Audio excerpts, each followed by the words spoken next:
Kalala Yahweh, Boa Shema Mashak Yahweh Shema Yeshua Yahweh Lahina Kadava Mashmaka. Shalom, may peace, serenity, and prosperity be multiplied unto you all. This will be real brief and effective. We're going to be meditating in the book of Psalms, chapter 101, verses 1 through 4, with additional precepts to add to the context of the message. Now, as the title of this video goes, you're not in the truth unless you've made a specific request similar to this.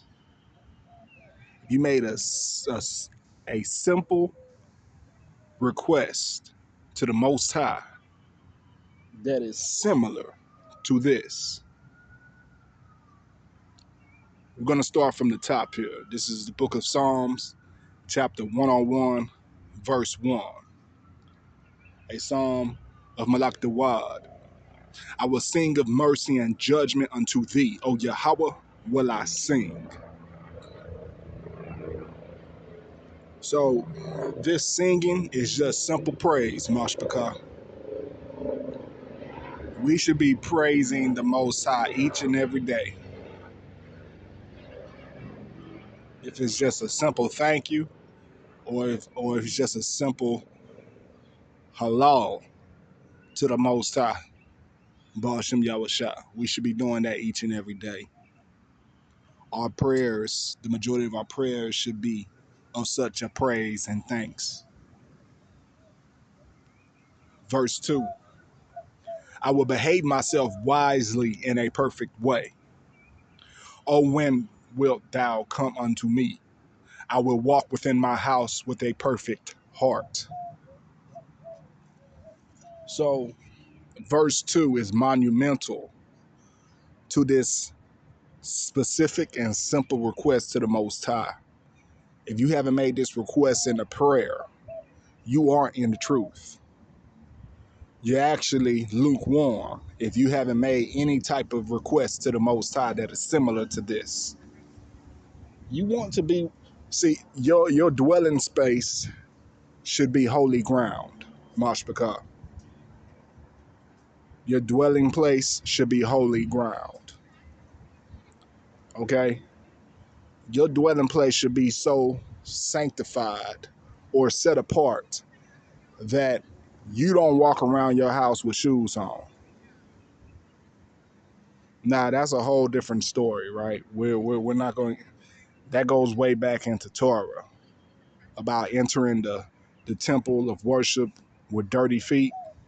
No, your feet are to be clean. So therefore, your house should not be treaded with shoes on, especially from outside. But that's besides the point here, right? Malak Dawad states that he will walk perfectly in his house.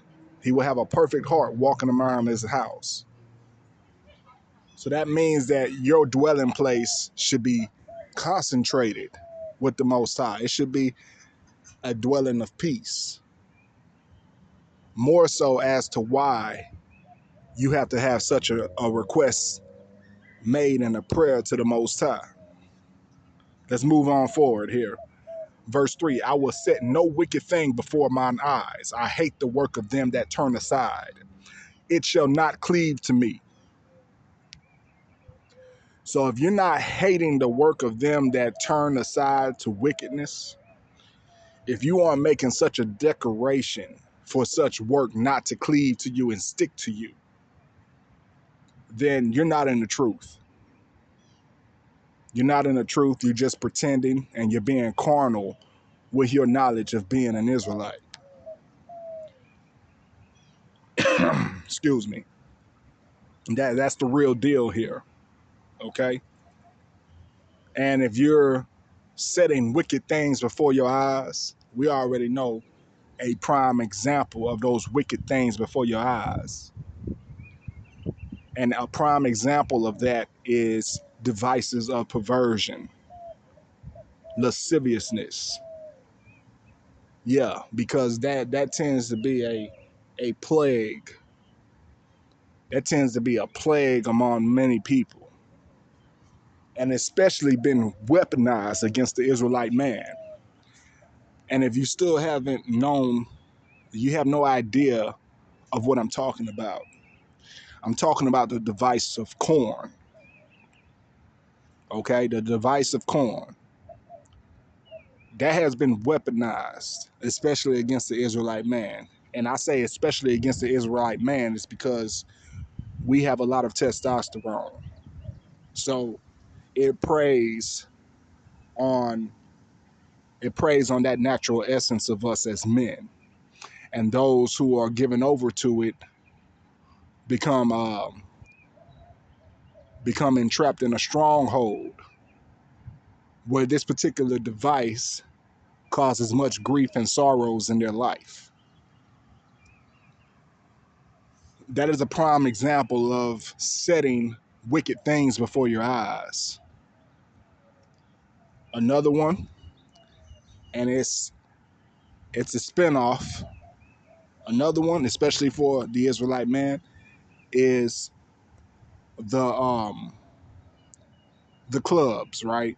We're talking about the exotic clubs, right? Going to those, you're setting wicked things before your eyes. Akim, and even the Akwath. I know there's women that will go to these specific spots with their men on some inordinate affection type shit. Excuse my language on that, but I have to call it what it is. You have a lot of that going on too. So that's a prime example of what setting wicked things are before your eyes, right? You want to refrain from that because at the end of the day, it just opens you up to destruction. It opens you up to destruction in ways you can't even see coming, ways that you don't see coming, and ways that continue to affect you subliminally or in the background indirectly, and you have no reason, you have no actual intellect or understanding of the reason why these unfortunate things are happening in your life. It's because of the meditations that you set your eyes on. And I don't know who needs to hear this. I don't know why this is coming out through the spirit, but evidently somebody who's tuning in has to be made aware of this. Now, verse 4 is the kicker. Verse 4 is the kicker here. It states, a forward heart shall depart from me. I will not know a wicked person. So that's the foundation of this lesson right here, Mashbaka. If you haven't made a prayer request that is of any similitude of verse 4, you're not in the truth. Because when you make such a prayer request, people are going to exit your life that you wouldn't even expect. I say that again. The Most High will remove people from out of your life that you would least expect for him to remove out of your life. From friends to family, acquaintances, colleagues, associates, etc. He will remove these people out of your life once you pray that prayer along the lines of removing such wicked people out of your life, or people that have no particular good to you, people that don't mean you or wish you well. You will be surprised who the Most High removes out of your life. So if you haven't made such a prayer request to the Most High yet, in a similitude of verse 4 by Malak Dawad, you are not in the truth. You're lollygagging. You're BSing. You're lukewarm. You're playing. Let's get into it. This is Psalms chapter 7, verse 11. The Most High judgeth the righteous, and the Most High is angry with the wicked every day. So if you haven't made such a request yet, you're going to be involved with people that the Most High is angry with every day. You're going to be in league with these people. You're going to be involved with these activities with these people. And you never know when the Most High is going to strike these people. And the last thing you want is for the Most High to strike down these people while you're with them. And you'll be guilty by association according to the Most High. You don't want that to happen. So we know that in Psalms chapter 7 and 11 that the Most High is angry with the wicked every day. At any moment, they can strike the wicked, and it'll be an unfortunate thing if you happen to be with the wicked at the time that he strikes. This is the book of Proverbs, chapter 14, verses 16 through 18. A wise man feareth and departeth from evil, but the fool rageth and is confident. Slakia. So again, that goes back into the example that was just stated. A wise man feareth and departeth from evil. So if you know you're around a wicked person, or you have little recollection of being around a wicked person because of lack of knowledge, wisdom, and understanding, you have no fear of the Most High pertaining to the activities of that individual. Verse 17, he that is soon angry dealeth foolishly, and a man of wicked devices is hated. So we know that anger rests in the bosom of a fool, because that anger opens the door to self-destruction. That's dealing foolishly. And a man of wicked devices is hated. Yeah, the Most High hates a man or a person of wicked devices. And he then puts the spirit on others to hate such a person. Yeah, we see that right now geopolitically with the tiny caps. I'm speaking in code here, so catch the drift. We see that right now with the tiny hats, the tiny caps, right? We see that right now with the world geopolitically. You have many different nations that have become wearied by the shenanigans, right?